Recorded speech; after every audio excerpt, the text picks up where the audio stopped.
Hello children, welcome to असा education. आज हम करेंगे 10वीं क्लास की हिंदी की बुक क्षितिज का पहला चैप्टर सूरदास के पद।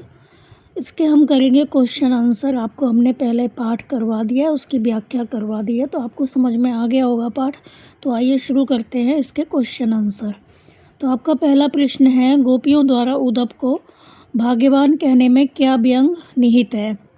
तो जो गोपियाँ होती हैं उद्धव को कहती हैं कि आप बहुत भाग्यवान हैं। तो ये वो किस में कहती हैं? व्यंग में, व्यंग कसती हैं उसके ऊपर। तो आंसर होगा गोपियों द्वारा उद्धव को भाग्यवान कहने में यह व्यंग निहित है कि उद्धव वास्तव में भाग्यवान न होकर अति भाग्यहीन है। भाग्यवान नहीं है बल्कि भाग्यहीन है। वे कृष्ण के सानिध्य में रहते हुए भी, कृष्ण के पास रहते हैं, फिर भी श्री कृष्ण के प्रेम से सर्वतः मुक्त रहे, क्योंकि श्री कृष्ण के पास जो रहेगा उसको उनसे प्रेम हो ही जाएगा। तो श्री कृष्ण के प्रति कैसे उनके हृदय में अनुराग उत्पन्न नहीं हुआ, तो जो गोपियाँ हैं वो सोचती हैं। अर्थात श्री कृष्ण के साथ कोई व्यक्ति एक क्षण भी व्यतीत कर ले तो वह कृष्ण में हो जाता है, लेकिन जो उद्धव है वो भाग्यहीन है, अभागे हैं कि वो श्री कृष्ण के पास इतने समय तक रहे, फिर भी उनसे उनको प्रेम नहीं हुआ। वे प्रेम बंधन में बंधने एवं मन के प्रेम में अनुरक्त होने की सुखद अनुभूति से पूर्णतया अपरिचित है। तो उनको नहीं पता श्री कृष्ण से प्रेम करने के बाद कितनी सुखद अनुभूति होती है। फिर है आपका अगला प्रश्न, उद्धव के व्यवहार की तुलना किस किस से की गई है। तो गोपियों ने उद्धव के व्यवहार की तुलना निम्नलिखित उदाहरणों से की है। तो गोपियों ने उद्धव के व्यवहार की तुलना कमल के पत्ते से की है, जो नदी के जल में रहते हुए भी जल की ऊपरी सतह पर ही रहता है, अर्थात जल में रहते हुए भी जल का प्रभाव उस पर नहीं पड़ता। उसी प्रकार श्री कृष्ण का सानिध्य पाकर भी, श्री कृष्ण के समीप रहकर भी उनका प्रभाव उद्धव पर नहीं पड़ा। फिर उद्धव जल के मध्य रखे तेल के गागर की भांति हैं, जिस प्रकार जल की एक बूंद भी टिक नहीं पाती, उसी प्रकार उद्धव श्री कृष्ण के समीप रहते हुए भी उनके रूप के आकर्षण तथा प्रेम बंधन से सर्वथा मुक्त है। हम जल और तेल को मिलाते हैं तो दोनों चीज़ें अलग रहती हैं। इसी प्रकार जो उद्धव जी हैं उनको उनका सानिध्य प्राप्त नहीं हुआ, उनसे उनको प्रेम नहीं हुआ। फिर है, उद्धव ने गोपियों को जो योग का उपदेश दिया था उसके बारे में उनका कहना यह है कि ये योग सुनते ही कड़वी जो ककड़ी होती है उसकी याद आ जाती है। तो उनका जो योग का संदेश है वो कड़वी ककड़ी के समान है, इसे निगला नहीं जा सकता, यह अत्यंत अरुचिकर है। तो उन्होंने किस किस से तुलना की? कमल के पत्ते से, और जो तेल है, जो तेल के गागर की मटकी रखी हुई है जल में, उससे, और कड़वी ककड़ी से। फिर आपका अगला प्रश्न है, गोपियों ने किन किन उदाहरणों के माध्यम से उद्धव को उल्हाने दिए।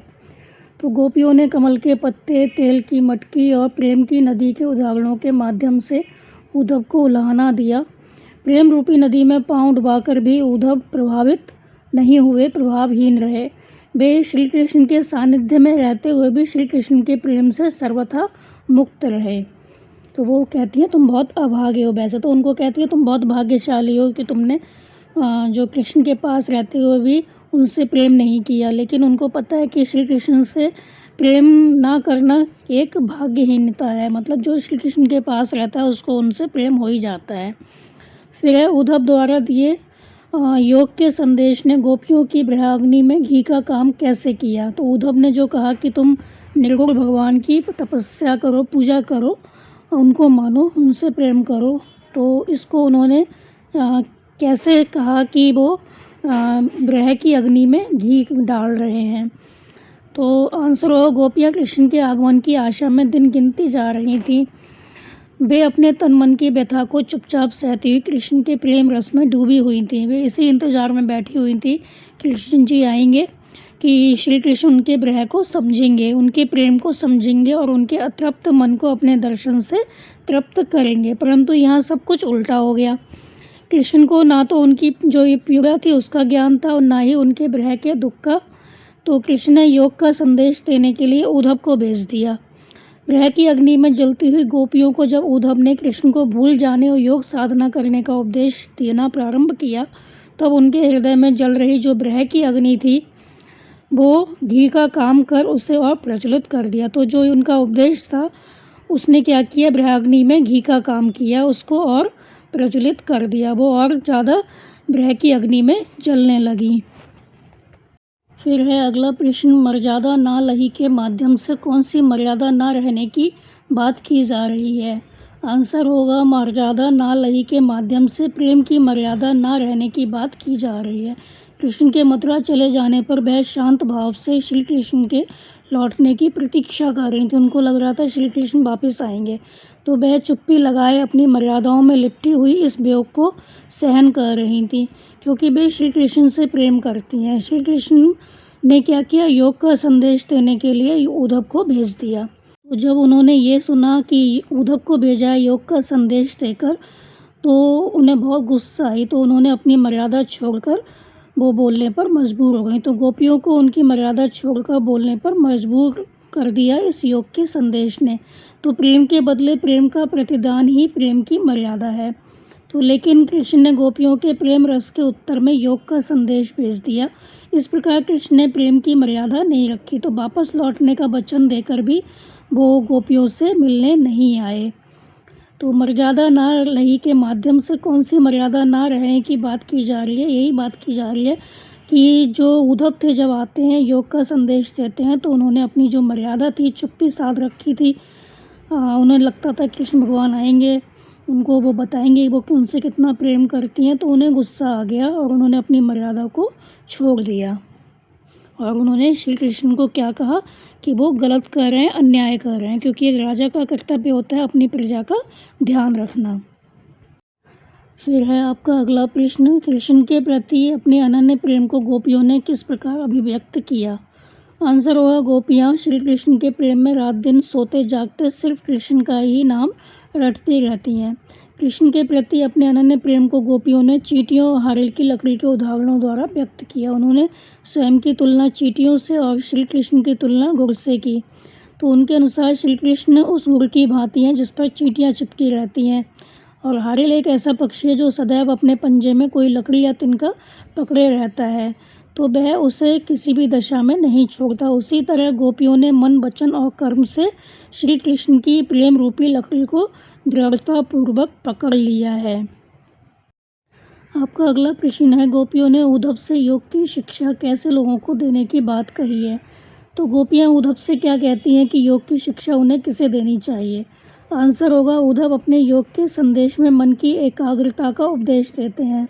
गोपियों के अनुसार योग की शिक्षा उन्हीं लोगों को देनी चाहिए जिनकी इंद्रियां व मन उनके बस में नहीं होते, जिनका मन चंचल है, इधर उधर भटकता है। परंतु गोपियों को योग की आवश्यकता है ही नहीं, क्योंकि गोपियां अपने मन व इंद्रियां तो कृष्ण के अनन्य प्रेम में पहले से ही एकाग्र कर चुकी हैं। इस प्रकार योग साधना का उपदेश उनके लिए बेकार है। तो उनके लिए योग साधना का उपदेश बेकार है, क्योंकि वो तो पहले ही कृष्ण में हो चुकी हैं। उनका मन चंचल नहीं है, उनका मन कहीं और नहीं भटक रहा, वो तो कृष्ण में हो गई हैं, कृष्ण से अनन्य प्रेम करती हैं, कृष्ण के प्रेम में पहले से ही एकाग्र हैं। फिर है, प्रस्तुत पदों के आधार पर गोपियों का योग साधना के प्रति दृष्टिकोण स्पष्ट करें। आंसर होगा, प्रस्तुत पदों के आधार पर स्पष्ट है कि गोपियाँ योग साधना को नीरस, व्यर्थ और अवांछित मानती हैं। गोपियों की दृष्टि में योग उस कड़वी ककड़ी के समान है जिसे निगलना बहुत ही मुश्किल है। सूरदास जी गोपियों के माध्यम से आगे कहते हैं कि उनके विचार में योग एक ऐसा रोग है जिसे उन्होंने ना पहले कभी सुना ना देखा। गोपियों के अनुसार योग की शिक्षा उन्हीं को देनी चाहिए जिनकी इंद्रियां व मन उनके बस में नहीं होते, जिनका मन चंचल होता है, इधर उधर भटकता है। परंतु गोपियों को योग की आवश्यकता है ही नहीं, क्योंकि गोपियां अपने मन व इंद्रियां तो कृष्ण के अनन्य प्रेम में पहले से ही एकाग्र कर चुकी हैं। फिर है आपका अगला प्रश्न, गोपियों के अनुसार राजा का धर्म क्या होना चाहिए? तो गोपियों के अनुसार राजा का धर्म उसकी प्रजा को अन्याय से बचाना है, ना कि उस पर अन्याय करना, तथा नीति से राजधर्म का पालन करना होना चाहिए। फिर है, गोपियों को कृष्ण में ऐसे कौन से परिवर्तन दिखाई दिए जिनके कारण वे अपना मन वापस पा लेने की बात कहती हैं? आंसर हुआ, गोपियों को लगता है कृष्ण द्वारका जाकर राजनीति के विद्वान हो गए हैं। उनके अनुसार श्री कृष्ण पहले से ही चतुर थे, अब तो ग्रंथों को पढ़कर उनकी बुद्धि पहले से भी और अधिक तेज हो गई है, चतुर हो गई है। अब कृष्ण राजा बनकर चालें चलने लगे हैं, छल कपट उनके स्वभाव के अंग बन गए हैं। तो उन्होंने गोपियों से मिलने के स्थान पर योग की शिक्षा देने के लिए उद्धव को भेज दिया है। तो श्री कृष्ण के इस कदम से गोपियों का हृदय बहुत आहत हुआ है, बहुत दुखी हुई। इन्हीं परिवर्तनों को देखकर गोपियाँ अपने आप को श्री कृष्ण के अनुराग से वापस लेना चाहती हैं। तो इन सब परिवर्तनों को देखकर वो यही चाहती हैं कृष्ण भगवान जो हमारा मन लेके चले गए हैं वो हमारा मन अब वापस कर दें।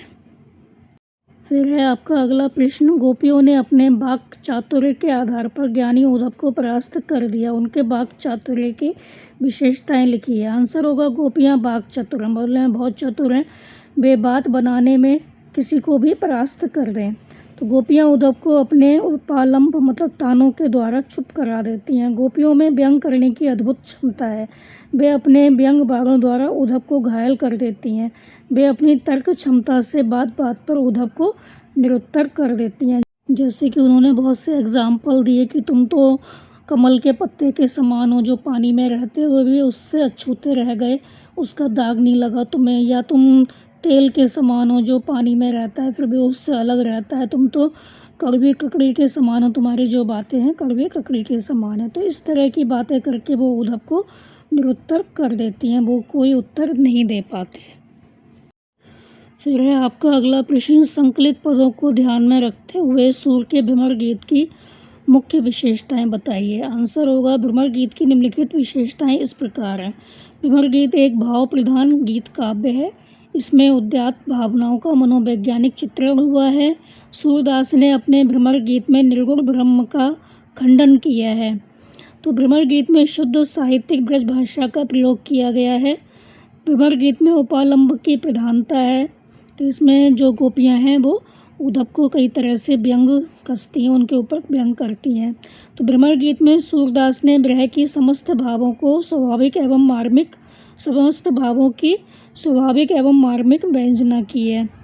तो भ्रमर गीत में उद्धव व गोपियों के माध्यम से ज्ञान को प्रेम के आगे नतमस्तक होते हुए बताया गया है। ज्ञान के स्थान पर प्रेम को सर्वोपरि रखा गया है। सूरदास कवि होने के साथ साथ सुप्रसिद्ध गायक भी थे।